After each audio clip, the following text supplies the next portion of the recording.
So Grace and Jude, this is match in full swing.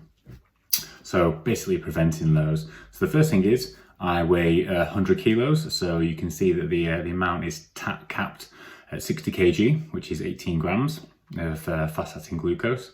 So now you'll see I'm 5.2 and just trending down.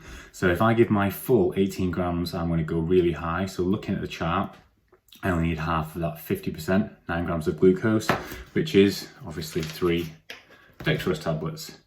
And the key why it needs to be pure dextrose or pure glucose is none of that gets trapped in the liver. It goes straight through the intestine into the digestive tract, gets absorbed into the blood and treats the hypo quickly. You can carry these bad boys anywhere. So here we go.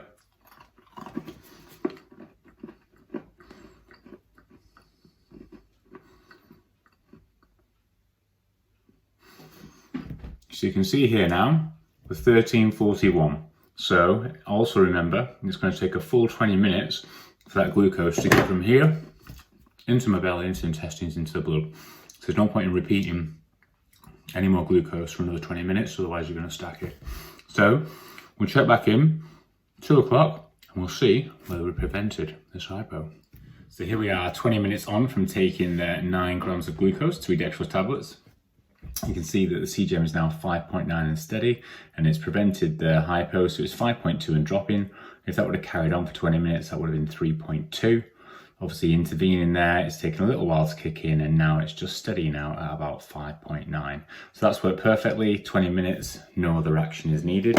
Now to put that in contrast, if that would have been sugar, that would have taken only half of that 9 grams would have worked, so it would have probably carried on to drop, and I might have had to have a second lot of sugar, and that's part because sugar is 1 bit glucose, 1 bit fructose. The glucose does go into the blood to treat the hypo, but the fructose goes into the liver, which doesn't treat the hypo, and also that causes the overeating switch to be flipped in the liver, which means that not only do you have double treatments of hypos unnecessarily, then that flicks the hunger switch, the overeating switch, and what you do is you get in the fridge and you start piling in. So that's why it's glucose only, and then depending on the rate of direction of the arrow, it's either 50, 75 or 100% of your hypo treatment to prevent, rather than just giving 18 grams. If I'd have given 18 grams of fast-acting glucose then, oh gosh, my reading now would probably be way up on the other side, like 7.8 and going up. And then I'd be thinking about either doing some more high knees or think about a correction dose. So it's important to just test it out. Not going to work perfectly first time, but that's the beauty of diabetes. You get to try and find out.